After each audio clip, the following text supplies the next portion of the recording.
Welcome back to Agent Tactics. It is another Thursday, another great day. My guest today is Michael McCall out of San Antonio. I met Michael not too long ago, actually, at Elite Retreat, but I had seen his channel popping up in my feed, and there's a lot of interesting things about Michael. And so I wanted to bring him on for a couple of reasons. Number one, he's got an amazing YouTube channel. He does an amazing job. If you haven't followed him, you just let me know in the comment section. If you haven't, if you are following him, let me know. But here's what I found really unique about his channel is that there's a couple really, really big YouTubers in San Antonio right now in this space. You have, Trey Serrano in there. There's another guy, oh God, I forget his name. Glover, I think is his name. There's another guy in there that have grown big, big YouTube channels. And I always hear agents say, "Oh, I can't do YouTube because there's a big YouTuber in my name in my market. There's this YouTuber in my market." Michael McCall grew almost 11,000 subscribers in over a couple of years with only 67 videos on his channel. So he is crushing it in a market where there's a lot of other YouTubers. And this week, I actually ran into a girl who's big in Austin as well. She's been growing her channel, and Aubrey is her name. And I was like, Aubrey, I'm so proud of all the work that you put into YouTube because I think people don't understand how much work goes into it. And it was great to see her success in my own market. We've had other people in my market that have done a good job. So, Michael McCall, welcome to Agent Tactics. It is good to see you, buddy. Glad to be here, man. Appreciate you having me. Awesome. So, look, I want to go through your channel. I want to, for everybody here, do me a favor. The comment section is super, super important because it's where what are the questions for us to ask here. So, do me a quick favor as you're thinking, as we're starting here, drop the most important question you have about YouTube, social media, anything on here, and we are going to ask those questions. Okay. So, Michael, let's jump into your YouTube channel. How long ago did you start this channel? So I actually posted my first video in December of 2019. So it was a while back, but I was pretty inconsistent for the first couple of years. I started getting business like almost right away. I say right away, probably 4 or 5 months after my first video. And it was small stuff. I think the very first deal that I sold was in San Antonio. It's not in a great part of town. It was a $120,000 house, right?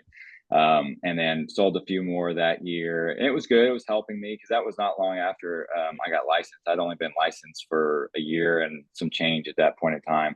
So I was still kind of getting my feet wet, kind of learning the business and figuring all that stuff out. But as I kind of went on, I started to be a lot more consistent. Really, over the last like 2.5 years, I would say, was when I really started being more consistent. And even then, still, it wasn't, to the level that I've been at over the last, month and a half, 2 months. And it showed too. We can talk more about that. But as far as starting out goes, it was kind of a slow and steady start, kind of get my feet wet, getting comfortable with video because I'm not naturally a guy that likes to put myself out there and get on video. I'm an engineer. I got an engineering degree from A&M, and I'm kind of an introvert at heart. So it was a little bit more difficult to get rolling and really start getting more comfortable in video.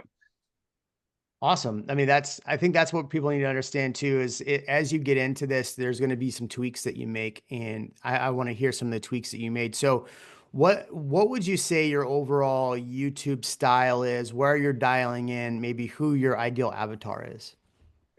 So definitely focus a lot on the new construction side of things, but also focus on kind of like the northern suburbs of San Antonio more so than like the true San Antonio proper areas, just because it's like that hill country area. I'm very big into, I guess one thing I can kind of mention too is how I started to get more business, and we can get more into this too, was really kind of my own personal style and branding. Like every single video I wear exactly what I'm wearing right now. I wear the hat with the leather patch over the jeans and the boots, and that's every single video. So it's kind of helped me, I guess, with people understanding who I really am. And so those areas up kind of in the northern suburbs kind of fit that a little bit more than say like the downtown San Antonio type videos.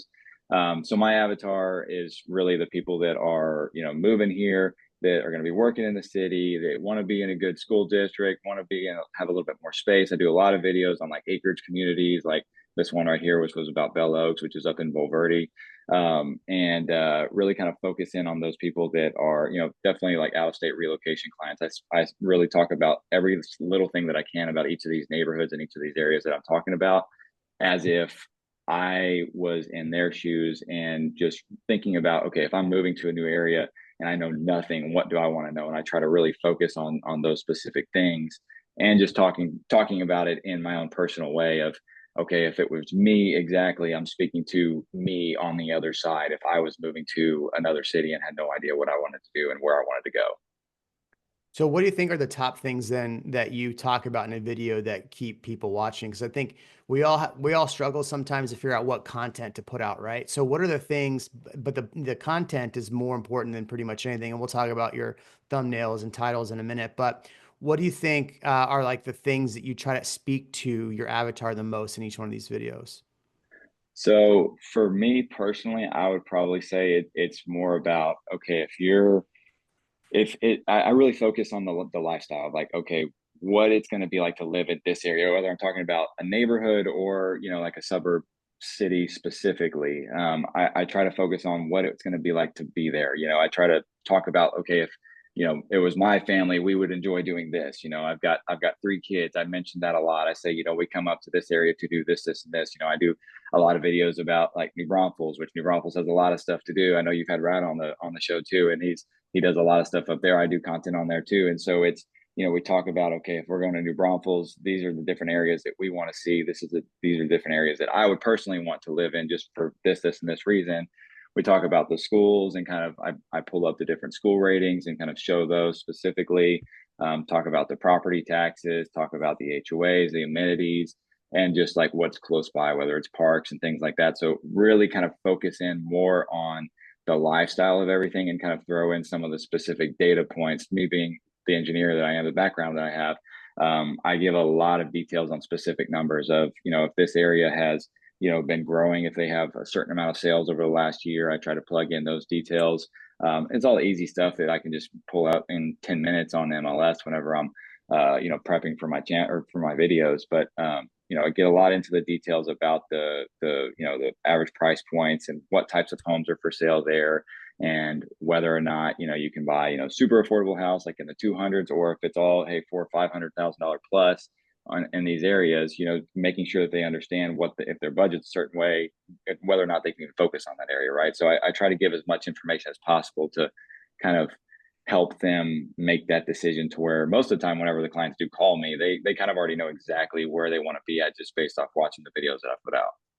Yeah, that's what's amazing too. Before we hit record here, him and I were chatting, and well, one of the things we were talking about is how much business has been flowing through this year. Why don't you talk about real quick about the business side, and I'll get to DIC your question. Great question. What about the business side? How many of these leads are actually flowing through, and how many are you converting right now? So as of this week, I can just speak to this week specifically. Basically, since this past Saturdays, I've had 15 different buyer appointment calls with leads directly from YouTube.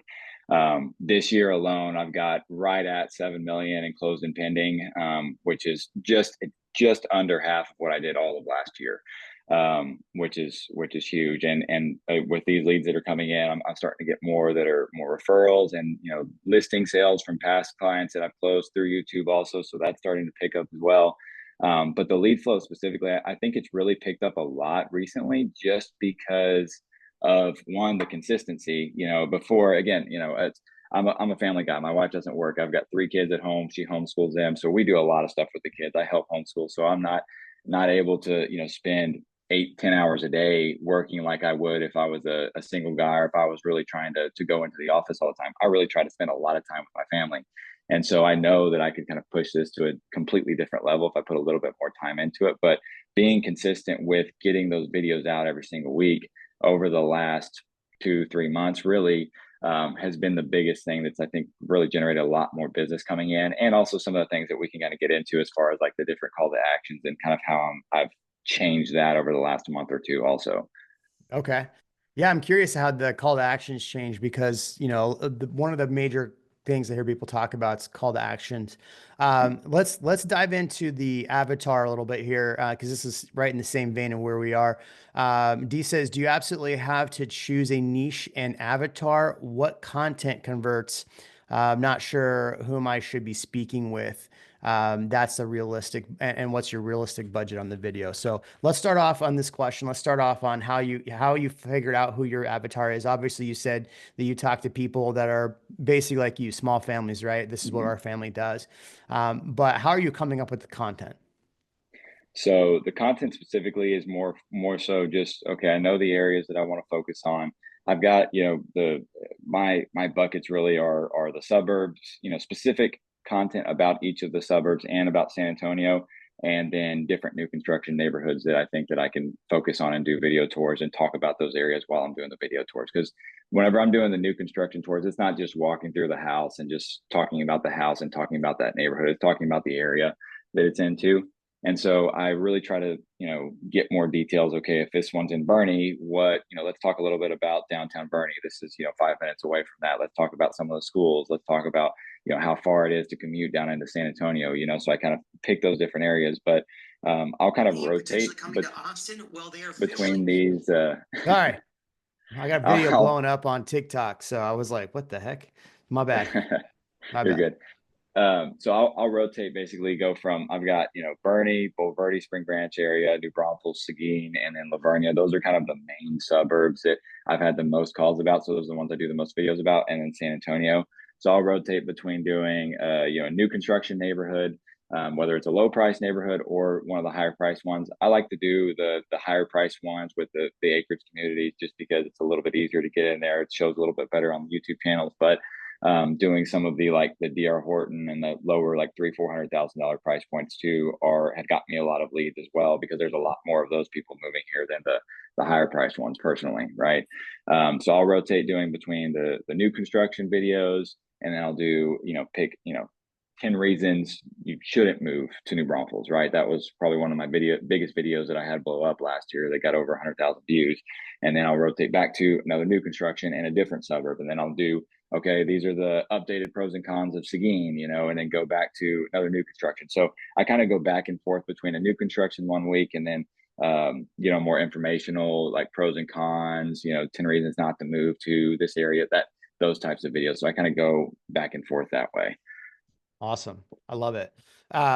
So yeah, one of the questions has been about teleprompters and calls, or not calls, but no, remembering what to say. How are Yeah. you coming up with the content itself? Obviously, we just talked about that you talk to the things but how do you remember everything? I mean, obviously, you're not using a teleprompter. Right, right. So the biggest thing that I have found that has gotten me the most business is completely getting rid of any scripting that I've ever done. So whenever I first started out, I had a 5-page document. And just because I didn't know how to do the video, I knew, okay, I need to say these 2 sentences. So I looked down, try to memorize those 2 sentences, and I'd stare at the camera, do it. And then I'd go down to the next 2 sentences. I do it that way. I didn't have a teleprompter or anything like that. Real old school, real kind of stuff like that. But as I've gotten more comfortable on video, all I do now is I have a 1-page document with probably 6 or 7 lines on it just to know, like, okay, I want to hit these points. These are specific data points that I want to hit. I need to know this is the exact average sales price for this neighborhood. This is how many homes have sold. Maybe this is a new development. I put some specifics on that's coming up. Maybe this is a news article that came out. I want to know some specifics about that. But those are the only things that I even put on my outlines anymore. Everything is completely off the cuff. Just like if somebody called me and said, give me the top 5 pros and cons of San Antonio, I just kind of spitball and go through. I know the points that I want to hit, and then I just talk just like I'm talking to them on the phone. And so every single time and this is literally, I would say probably 80 to 90% of the time, whenever I'm talking to people on the phone, they tell me the reason they called me is because they felt I was the most genuine out of the people and out of the videos that they watched. And that they felt like they could trust me because of that, because I don't script anything. I don't use a teleprompter. I don't use any sort of scripting whatsoever. Nice. Yeah. And that's, Heather, it's a challenge to do that. But you have to remember, and I think this is what's really important is why people like the biggest reason why we can be successful on YouTube is because you're building trust. And so, scripting can be great. I script a lot of my short stuff. I script because I want to make sure I hit specific points. But when you're doing a longer video, if you script, you forget maybe those things that maybe I thought about this. And so as you're talking and bullet pointing like what he's doing, and this is very similar to what I do as his bullet point, you can cut and edit. These videos are great because you can edit. So you don't have to be perfect 100% of the time. You can mess up. And guess what? When you mess up in your videos, you're like, oh my God, wait, that's not what I meant to say. I meant to say blah, blah, blah. People will like actually like that because then they can like build trust with you. Where if it's all like, but some people want to be very structured and very, so everybody's style is different.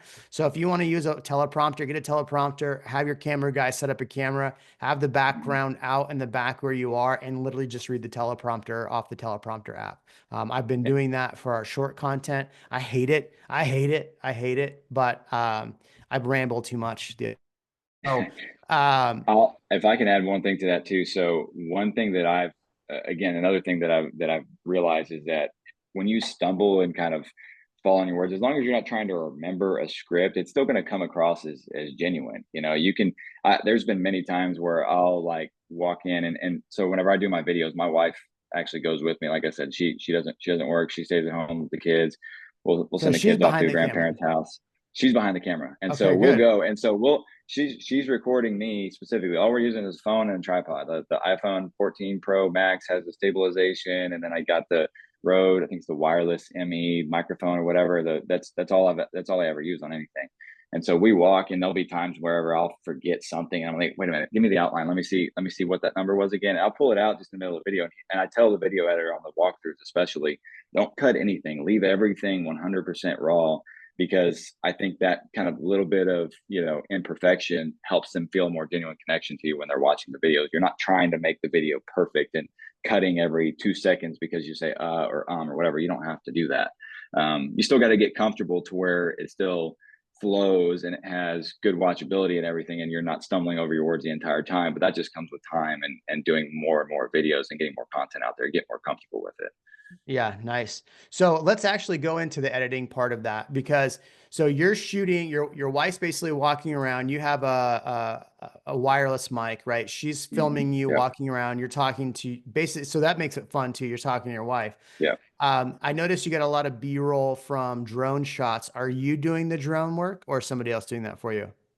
I've actually hired a photographer that I use for my listing videos. I'll get with her, and we've got like a set deal of like, hey, can you go get drone videos of this neighborhood this week or this video, and I pay her a little bit for that, but that's just kind of on the one-offs. What I've done in the past for a lot of the areas specifically is that I'll pay her, and you could probably talk to any real estate photographer. You could probably get one that's just starting out, get really good deals on this.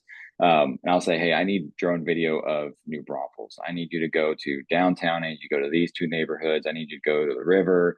I want to get as many videos as possible for me to use in my videos when I'm talking about New Braunfels. And then she sent me, I probably have a database of probably 200 different videos that she sent me, and its grand total probably cost me $600 or $700 total. And I realized that that's not everybody's gonna be able to get it that affordable, but I feel like if you ask around enough, I mean, I've got photographers, and you're probably the same way, that come up to me and they're like, hey, I'll give you free photo shoots just to use me. So you could get some of those guys that are just getting started out and say, hey, can you go do this stuff for me? I need some videos for my YouTube channel to use for B-roll, and you probably get a pretty good price on that. Nice. So when you do the editing, this is something we talk about a lot on the channels, who you edit, how much the cost is, right? So you Yeah. basically, your wife shoots it, so it's free, right? Well, free, it's Hmm. time, right? So your wife follows Right. you around the camera. You have a you have a drone person who you just kind of ahead of time say, hey, this, or you've kind of built up a catalog of drone work, right? Yeah. But if it's a house specific, they'll charge you to go out there and shoot it. That's great. Um, Editing. How does the editing work? I have a personal editor. I used a service that was based out of the Philippines, VA, and I was paying them for 4 videos a month. I think I was paying them like almost $600 a month. And then I had some bad experiences with them. They weren't getting stuff back to me in time. It was taking them like 2 weeks to get stuff back to me at one point in time. And so I got tired of dealing with that. So I actually went and hired my own personal video editor from the Philippines. And I pay him now $500 a month. I haven't posted all the shorts that he's made. And this has just been over the last 2 months that I've been paying him. I pay him $500 a month for 4 long form videos and 5 short form, 4 video long form videos a month. and 5 short form videos per week. And I pay him 500 total per month. And he turns around my videos in a day or two. So if I'm, falling behind, I get busy and I don't get my video shot until Wednesday or Thursday, there's been times where he's gotten it to me within like 5 to 6 hours and it's done in like good quality video too. And he finds a lot of B-roll also. Like he's got his own access to everything. Like I don't have to pay for any of the like Envato elements or anything. I don't have to pay for any of that. He's got all that on his own. So how did you And all find I him? So that's the Indeed. big question that everybody asks, Yeah. right? How did you find him, and then how did you come up with the flow of So what your videos would be? Indeed Philippines is where I found him. So I posted an ad on there. I probably got I bet you I got 500 applicants. And so it was a process to kind of filter through everything. But I made it to where they had specific questions that they had to answer. Most all of them don't answer any of those questions. So those I just deleted. They were just gone. And so I ended up with probably about 15 people that I filtered down, and those looked like solid candidates. I emailed every single one of them, asked them to go do an audit on my YouTube channel, and send it back to me, and then send me a video recording themselves of what they think they could do to help improve my channel. And I probably got Impressive. five of those people that actually sent anything back, and then I interviewed all 5 of them and picked this guy. And it was a process that probably took about 3 weeks or so. And it cost me probably a couple $100 to post all of those and get all those applicants. It was a pretty grueling process for me. This is the first time I've done anything like this, but it worked out really well. I'm really happy with this guy.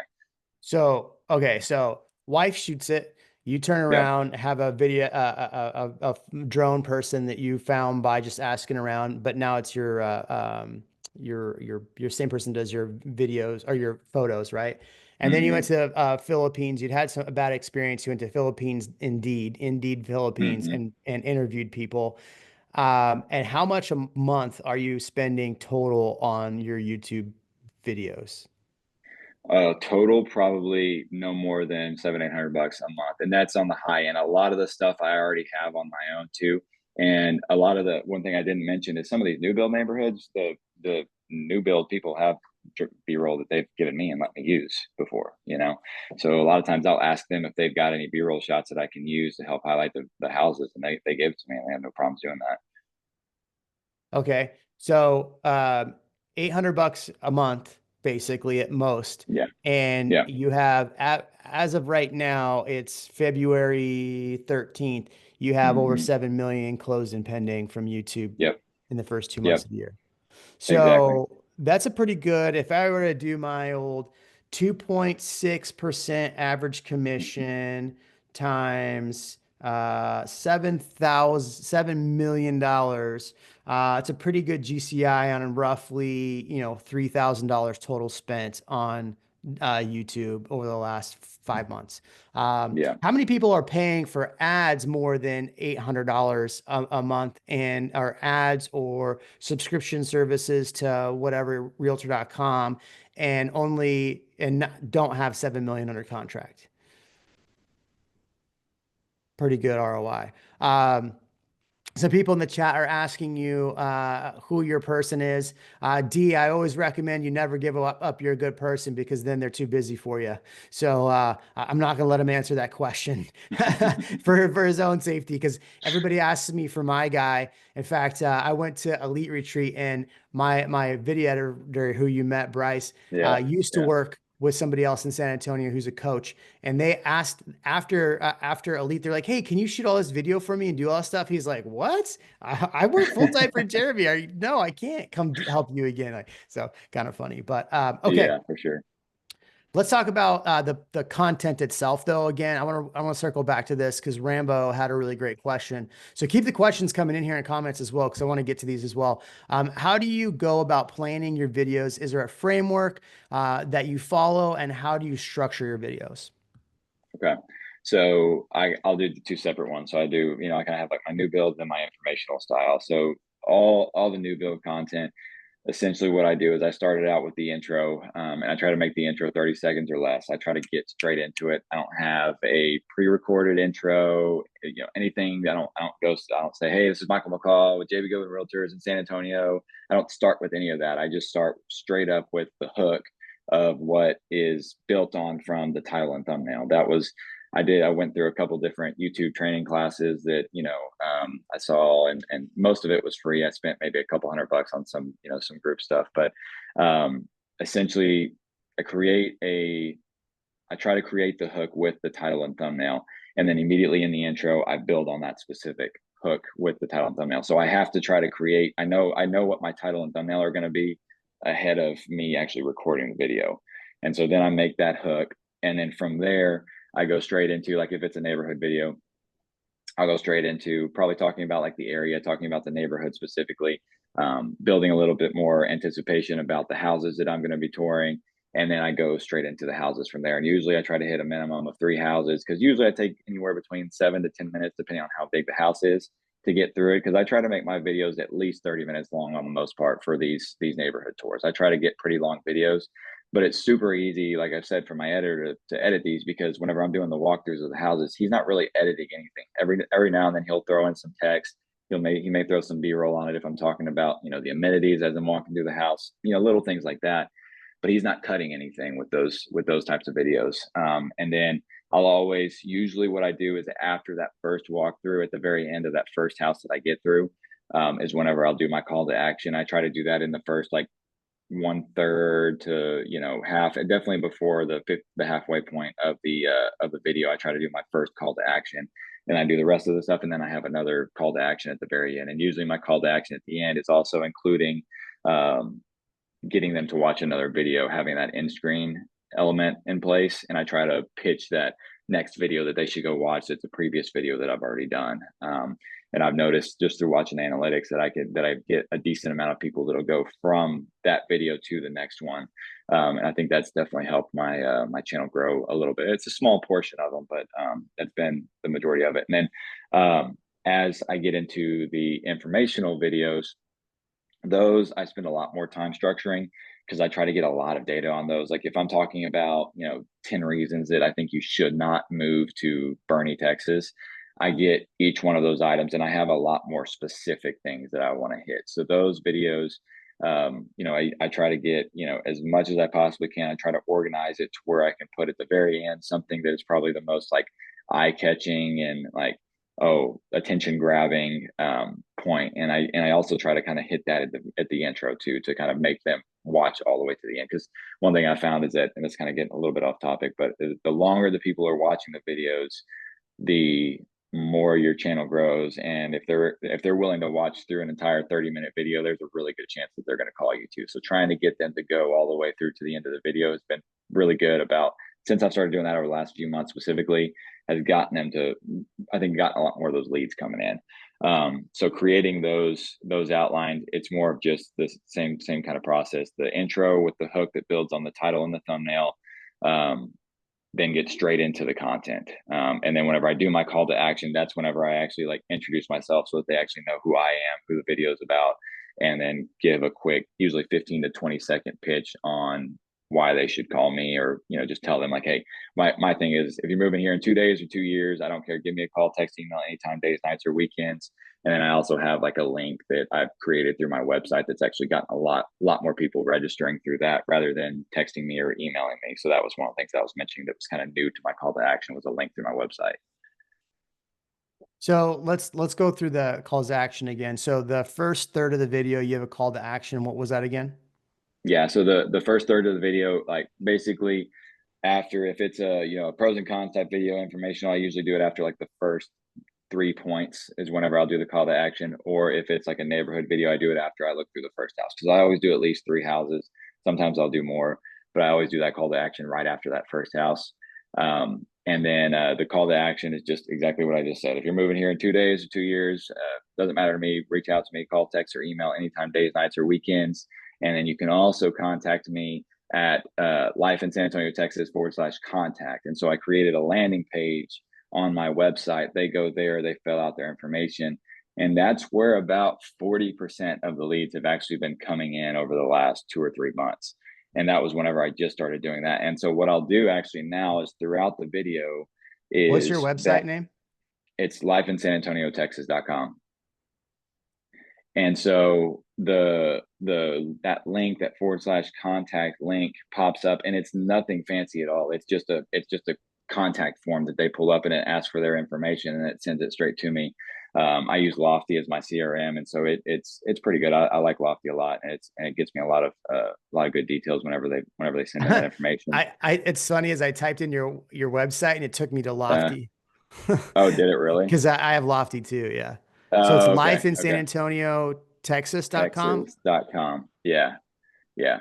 But what I'll That's also do is that that link, I'll actually get my editor to kind of pop it up in the upper corner periodically throughout the video. So he does it like 3 to 4 times where it just pops up and it says looking to move to San Antonio, and it has that link, and it's just there for them to go in and access it without me having to even say anything. It's just a pop-up that comes up in the corner, doesn't even bother video at all. So website coming up or not? Yeah, it is. It was Okay. just it was funny because it was trying to go Go into into my yours. Lofty because it's a Lofty Okay. website. Funny. All right, where are we at in Zoom here? Let's close this out. I gotta find the screen. Here we go. Let me share this. I'm curious of what this looks like. Okay, so I think this is the site. That's it, right? See, I'm seeing it. Yep, that's it. Okay, so I gotta move some things around here. All right, so where is it? So just Backslash go, what? yeah, just do slash contact, and it should pop up. See if it takes me to Lofty again. Okay. Nice. So this is just a Lofty page that you built. Yep. And so they just fill out the information there, and it sends it straight to me. So it's straight and simple. And it's worked really, really well, like I said. And I also have Calendly that I put in every description and every comment of every single video. I pin a comment to the top on the videos also. I'm not 100% convinced that that's the best way to go about it, but it's something that I want to kind of put my information out there front and center to as many people as I can. So I wanted to add that on there. But I have it in the description too. And I don't get too many people that actually use the Calendly link. I don't know if it's something on the back end that isn't as user friendly as just going through the website. I get more people that go through the website than anything else, or they just text through the number. And right now, I don't put my phone number on any of the videos directly. I put it all in the description so I can go back and change it. But as of right now, it's still my personal cell phone number. I'm getting ready to go in and kind of do some research. I think I'm going to use CallRail more than Yeah, likely. that's what I use. Yeah, and I'll probably set that up. And I've actually, and this will increase my expenses a little bit. But one of the things that I have struggled with is just because of my time commitments and everything. And I'm just one person. I've got a TC, and I've got a team of a couple people, but they're still really fresh, and they're not quite to the level where I'm giving them a whole bunch of leads yet. So working to scale that up a little bit more this year and add a couple more people that I can start sharing some of these leads with. But one thing that I'm going to do is that my TC, I'm going to transition her to being more of like an executive assistant. And so what I'm going to experiment with is with CallRail, I'm going to send everything through her. And so every call is going to go directly to her, and I'm just going to have her book the appointments, because there's a lot of times where I'll be in the middle of an appointment and I know somebody's calling me, and it's a lead, and they don't leave a voicemail. I'll call back. They won't answer. They probably found somebody else.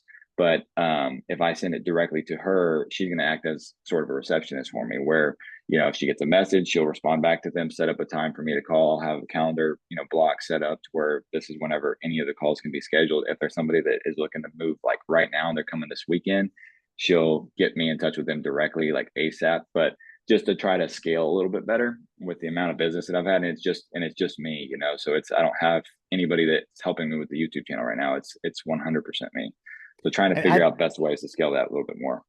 that's why I think it was really important to bring someone on like you on this, because everybody looks at like my channel or maybe even Trey's channel or some of the big channels, and I can't do that because you have a team running this, right? I'm a husband wife team, so it's easier for me to run some of these things. So I think it's really impressive to look at your channel because you're doing it all for the most part. I mean, you're not doing the Yeah. editing as much anymore, Mm-hmm. but you're still a one-man band trying to grow a team. And so I find that really impressive because there's so much value in doing YouTube, but unlike real estate where the barrier to entry is kind of fairly low, the barrier to entry to YouTube to get consistent and get good is a higher barrier of entry, right? It does. Hmm. Mr. Beast didn't go viral until he did 400 videos. Yeah. So I think that's really important here. What other questions we got in here? What are your YouTube channels names? Mine's Jeremy Knight. You're moving to Austin, realtor. His is life in San Antonio, Texas. Um, do you think the channel name is super important? I I think it is.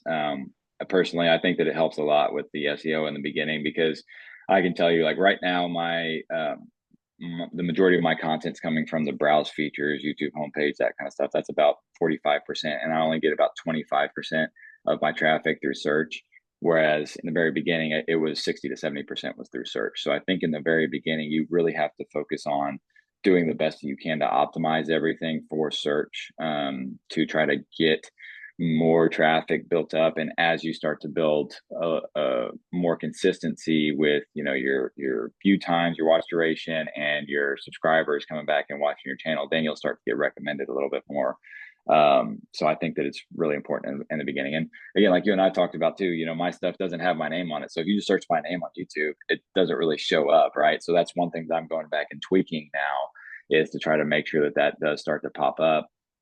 But you could do any of the, like, the living in channels. I mean, there's a million of those out there. And I don't know if that's more watered down. If you're in a big market, like there's probably 10 different living in San Antonio channels out there. So that's why I didn't want to do that specific one. I wanted to differentiate myself just a little bit because everybody's doing those living in channels. But you could do, like, I think Trey's is San Antonio suburbs, right? You could do any number of variations of, your market to make it a searchable term for your channel name. Let's talk thumbnails, titles, and SEO. So the three things that I think that are super important, and we got to get through this in about 4 minutes because I want to get to just Okay. questions for the last 15. So I always tell people the three important things beyond content is title, thumbnail, and then the third is SEO. I'm not as big on SEO as some people are, but to walk me through how you're doing your thumbnails, how you're doing your titles, and how you're doing the SEO, because one of the questions on here is about two, buddy. Yeah, so for the thumbnail specifically, I'm still doing all of those myself. And I think the main reason that How I'm are able to you do that, editing those? How are I you I creating them? use I use PicMonkey. I So do basically too. the same Okay. thing as Canva. I just like it a little bit better. I've used it more, so I'm more comfortable with it. But I get a good background picture, whether it's a downtown area or a house that I'm shooting, one of the houses that I'm looking at for the neighborhoods. I get a specific picture of me. You can throw it into PicMonkey. It has a button you click that says remove background, and it removes the background, right? And I try to make sure that whatever picture I'm putting up there is something that shows some kind of emotion that expresses, whether it's like surprise or like, whoa, like look at this house, or, just sometimes actually the best ones that have worked the best for me are just me talking. So I'll just go throughout the video. And if it's like a talking head video, like a, informational one, and I'll just take a screenshot of me with my hands up doing some kind of thing, and put that in there. I'll still remove the background because what I want to do is I want to enhance that picture of myself so that it kind of makes more color pop, right? Where it's not just kind of a flat, generic looking picture. I try to put a lot of color into it, make sure that there's, a lot of contrast with it. I always add like a little bit of a shadow behind me just to kind of separate it from the video. And then on the text, I try to put as little text as possible, especially in the more recent ones. I try to keep it to like 2 to 3 words max. And then I'll throw arrows or just color, just something to add a little bit of color, whether it's the red text or yellow text, or those are kind of the main things that I felt that have worked the best. And then even some of the ones like that Bernie one that's kind of right there in the middle where it's just Bernie with a shadow in the background. And then just with some depth, I kind of I erased some of the background on some of the buildings and kind of hid the text behind it to kind of give it some depth to it. And those have worked pretty well for me. Nice. Yeah, I like that. And then as far as coming up with the title, how are you coming up with the title? Title, that's more SEO too. I try to find, like, even for some of the videos where it's, a suburb and it's a neighborhood that I'm going through, I still try to focus on an insane acreage community in northern San Antonio, or one of the top new communities in San Antonio, Texas, even though it's not in San Antonio. San Antonio is a searchable term. And I'll say like in top San Antonio suburb or something like that. But it's all about keeping it relatively short. I think the key that I found was like less than 75 characters is what you want it to be at, and make it as eye-catching as possible. Add some capitalization in there, like everything has at least one word that's all caps, just to kind of help it pop a little bit more and make it more clickable, because the click-through rate is extremely important with Do everything. you use TubeBuddy or vidIQ to come up with the titles, or how are you doing that? I used to. Now I've just gone into, a lot of times if I'm struggling to find something, I'll just go into ChatGPT and I'll type it and like, hey, I'm doing a video on this. Give me the most clickable title for this video based off of this that I'm going to talk about. And it'll pop it up. And I've never used one word for word yet that came directly from there, but I've mixed and matched it to kind of make it exactly what I want. I'll use just some inspiration from that if I can't think of anything. But I used to use TubeBuddy a lot, and I don't use it at nearly as much anymore for that. I use it more for like the analytics and kind of looking at the back end stuff now. What about okay, so the SEO part of it, right? So the tags, all of that fun Mm-hmm. stuff. We were watching this video, so I'll go back to it. Um, what are you doing for like the description? How are you doing all this? So the description, the if you're moving to San Antonio, Texas, give us a call. Like all the way, everything down there is all the automated stuff that's into every single video, and then that top paragraph is the only thing that I type in. And what I try to do is I just try to keyword, I guess, drop as much as I possibly can in there. Whether it's like new construction in San Antonio, if it's about New Braunfels, I'll do like New Braunfels, New Braunfels TX, New Braunfels Texas with Texas spelled out. I'll try to just throw as much as I can in there without sounding too, weird whenever you're reading it. But ultimately, the description doesn't matter a whole lot, and if you're reading it, it doesn't make a ton of sense. I try to just put a lot of searchable keywords in there as I possibly can. Yeah, I started using ChatGPT for this part. So Oh yeah, that's smart. I'll show you what he since we're on my so here's how you change all of that. Because I literally went through like my agent tactics and all of this and edited it last week, actually yesterday. So right here, when you come into your channel, you'll see this little button. You got to be signed into it, right? It says edit. So if you go in here and hit edit, you can go through, add your banner, picture, name, all of this, but then here's all of what he's talking about.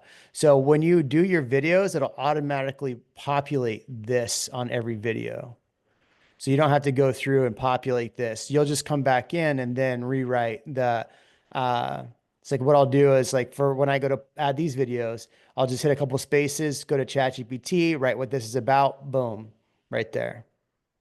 So not that hard. And then home tab, it's just like all of your, like how the layout of your videos are. This takes a lot of work. This, if you pay attention to it, because you have to go through and change the videos and rotate them out. But yeah, I was playing with this yesterday. I thought I'd share it with you. All right, let's get into questions. What are the questions you have? What's important? Any other tips that you want to give before we jump into questions, Michael? Man, let me see. I had some notes here. I was going to say, oh, one of the things that we talked about at Elite Retreat, honestly, was the storytelling part. So kind of going back to whenever I get a lot of my calls, I could care less if I have 1,000 subscribers or 100,000. If I'm getting calls from the channel, that's all that I really care about, right? So I don't ever tell people. I mean, I don't say I won't ever. Occasionally, I will drop in there, make sure you subscribe, but it's like literally in passing, a passing glance. I don't ever make that a call to action. My call to actions are always call me, reach out to me, let me help you with your move to San Antonio. But the storytelling part of it, as I'm going through these houses, if I see something, like, because I'm doing the videos with my wife, it's a little bit easier, it flows a little bit more naturally. But I'll see something and I'll be like, oh, hey Lauren, you were just talking about this the other day, what do you think about this? And she'll like give her on the little thing on it, and you can't really hear her, and then I'll repeat what she says, just kind of give that little bit of personality to it, and makes you feel more human and less of just like a salesperson. And if it's something about an area that, like I said, I'm talking about going through and bringing my kids to this, or like I'll say, hey, I have the kids in the car, we're doing the video right now, we're going to go eat at this restaurant after this. It's one of my favorites in New Braunfels. We love going here. We come here at least like once or twice a month. So doing those little things just to kind of add a little bit of that personality to it, because every single one of us is a person, every single one of us has family of some sort, and we enjoy doing different things, and people want to know what you enjoy doing too, to make you feel more approachable. And because Yeah. a lot of people don't feel like, whenever they call me, they're like, I can't believe I'm actually talking to you. It's like they think you're some kind of celebrity because you're on YouTube, even though in my mind there is no chance that I'm any kind of celebrity, right? Yeah. But to these people you are, because I've had people tell me that they were watching my videos on their TV with their wife until like 3 or 4 o'clock in the morning because they couldn't stop watching them. And that's the weirdest. That's the weirdest thing to me, man. Because especially because I do long videos, right? I've got a Yeah. few that are an hour long, and they said they'll watch that, and they've watched it multiple times, taking notes while they're laying in bed. I'm like, dude, just don't tell me about this. I don't really want to know that. Yeah. Uh, so That's it that that is the coolest part, I think, for me is like I'll go places and people like look at me funny and I'm yeah, like what am I wearing? Like what's wrong? And they're like, "Are yeah, you the YouTube guy?" And I'm like, Yeah, I got a YouTube channel. Yeah. yeah. Bryce, my editor. So I talk to Bryce throughout the videos as well, right? So like he'll be filming and I'll like make fun of Bryce in the video or whatever. Bryce was literally, and like he's been on camera maybe 4 or 5 times, but just quick shots. He was like, dude, I was at he's like, I walk around and now people recognize me from your YouTube channel. So pretty fun stuff. Crazy. A couple questions on here. How many times do you post? 4 times a month on long Yeah. form. And then your editor's doing some short form for you, but they're not on the channel yet. If you edit in I the don't, future, and to be fair, I don't post any shorts. And again, I know people have different thoughts on this, but I don't post any shorts on YouTube. For me, my YouTube channel is just for long form. Any of the short form stuff only goes on my Instagram page. That's it. I yeah, won't post any shorts on YouTube. yeah, I'm with you there. I do shorts on YouTube, but I think they're hurting my analytics, to be honest with you. Yeah. Ram says, if you edit in the future, will it update? Wait, if you edit it in the future, will it No, update? that's for the description that you're adding in your channel No, you'll editing have to go page back and change it and edit. Yeah. for the old picture, old Yeah. post. Okay. At least this helps. Thank you. I've been manually copying that for all my videos. Yeah, so that little tip right there should save you a lot of time. I was having to do that on Agent Tactics as well. I like it was a pain in the ass, and so because there was a couple things I wanted to make sure I hit on there, and that fixed it. Do you run ads on YouTube? Great question. No, zero. I actually, this is one of the things my coach. So we, Meryl James Christie's husband is actually my coach, right? So Yeah. I talk with Meryl a lot about this, and I actually haven't done it yet. But one of the things we've talked about is creating like a clone channel to do ads, and only like listing ads and things like that, because I want to still have, try to grow more listings through the YouTube, because I'm much more comfortable on video now. So that's one thing that's on my docket for this year to start implementing. But I created a completely separate channel that I'm going to run ads through, and that's going to be just for that channel, so it doesn't screw up the analytics on my channel that's actually bringing me business. I'm texting Meryl right now. Okay. And there was one question I saw that was a little bit further up. Tammy asked, for the video "Where to Live in San Antonio," what software are you using? So for that one, I use Mac, and so I just recorded. The way I had to do that one, that was actually before I even had an editor. I did all that one myself. I had my phone set up on a tripod, recording me with like the lighting and the audio and everything. And then I just used a screen recording on for QuickTime on my computer screen, and then kind of went through the MLS, went through all the different, maps and stuff to kind of show the different areas on that one. It was super rudimentary. That one took me forever, because that one's an hour long video. That one took me 2 days probably to edit that video. Wow. Yeah, I hate Yeah. editing. Oh God, I can't. Like during COVID, that's all I did was edit for 20 hours a day, shoot and edit for 20 hours a day because I had nowhere to go, Yeah. right? Yeah. God, I the have the thought same. of editing makes me sick now. Yeah. Um, Yeah. do you use a lens adapter on your iPhone or just the regular iPhone itself? Just a regular, just like you see it right here is how it records. Wait, show that And phone again. That thing looks like it's been dropped a few times. Oh yeah, yeah, it's been dropped a few times. You can see the cracks on that, man. It's been through it, but yeah, I'll do on the video the house tours walkthrough because that has the wide angle built in. I'll zoom it out to not to like the full, you know, 0.5. I'll zoom it out to like 0.7 just so it gets a little bit wider angle, but not completely. And that helps just get a better view as you're walking through, but it doesn't distort everything. Yeah, nice. Nice. What other questions have we got in here? We got about Let's 6 minutes see. left. I love the questions. I love this. Everybody jumping in. The ads, yes, Ashley, if you want to run 2 channels, have a second channel that you run ads on. I would not run it off your main channel. It will hurt your analytics. I have so many people that complain that they can't grow their channel, and they come to me and they go, "Hey, I'm really trying to grow my channel. Will you help mentor me?" And I'm like, "Well, what are you doing?" And they're like, "Well, I'm running ads." And I'm like, "Well, stop running the ads, and they'll save you time from having to pay somebody to analyze your channel." Sure. Um, I see and, a lot and of questions here go on ahead. talking about like spend for the videos, and I know I mentioned what I spent. So again, my editor, I pay him 500, and he does the short form and the long form. I bet you could get away with $300 a month for just doing long form if that's more important, and you can do the short form yourself. You could go on to Philip whenever you do post that job description or job link onto Indeed Philippines. You post the budget. You can say, hey, I'm expecting, you know, you say I'm expecting 8 hours per video. You can just think that it probably doesn't take them that long. And then you say, okay, I'm willing to pay this much per hour, or you can say per job. Like you can put your budget on there to where the people that are applying know what they're getting paid. And to us, $300 a month is nothing, but you'd be surprised that to these people it's in that culture it's a good living over there for, you know, a part-time job for some of these people. And we got to kind of get past our own thoughts on that, you know, that it's not enough money. But yeah, I mean, you could get probably $300 a month would be is what you could get away with for a new editor. I like that. Yeah. Can you post here where to post ads for an editor? You said Indeed Philippines. Indeed Philippines. Yep. So you just got to go create an account because it's completely separate from like Indeed that you would search for, you know, in the US. But um, it's really easy to do. It's real simple. I spelled Philippines wrong. Nope, I got it. Philippines. Got it. Indeed Philippines. There you go. I think I spelled it right. Yeah, so create an account on Indeed Philippines. I've used Indeed in the past. I found my editor here locally. If you want to get a local one, I did Wise Hire. I Hmm. spend quite a bit more on my editor, but we do a lot of like we have multiple channels we run. We have this. He edits Yeah. this for me. So we have a lot that we do. I could, in theory, cut the cost and do what you're doing and probably save a ton of money, Bryce. I'm just kidding.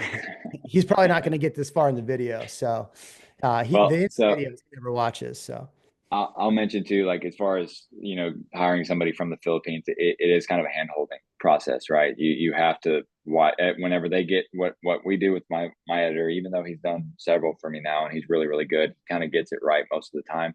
He still, whenever he's posting text, he'll misspell things or he'll, you know, put the videos out of order. I make it as simple as possible for him to not mess up. I have the outline that I put in there, each point that I'm doing on my outline. So if I have 5 points, I do a separate video for each of those, and I name that video when I upload it. I share everything with him through Google Drive. I'll rename everything on there to exactly what it says in the outline, so he knows exactly what order the videos go in. And then on that outline, I'll put notes like if I want him to add B-roll of a certain thing, I'll put add B-roll of this in this section, you know, and I'll put it on the outline, and that's like his guide. And he has to go through that specifically to make sure he's doing the video. And then whenever he's done, what he does is he just goes ahead and uploads it to YouTube for me, and you can actually give him permission to do that, and he can't delete anything. He can upload, but he can't delete anything. I think it's like the editor permission or whatever through YouTube Studio. So he'll post it in there. I can go view it then on YouTube. He posted as unlisted. I'll watch the whole thing and then make specific notes with like timestamps if I wanted to change anything, and then send it back to him for him to edit and then re-upload. Usually by the second time, I don't have to go back in and watch it again. I'll just check the points that I asked him to fix and make sure that's good, and then I do everything else from the description, the title, and the thumbnail. All that stuff's through me. nice. I love that. What other questions we got?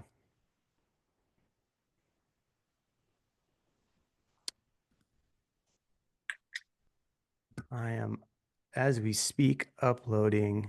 Oh, changed it. Boom. All right, perfect. I got that changed. Cool.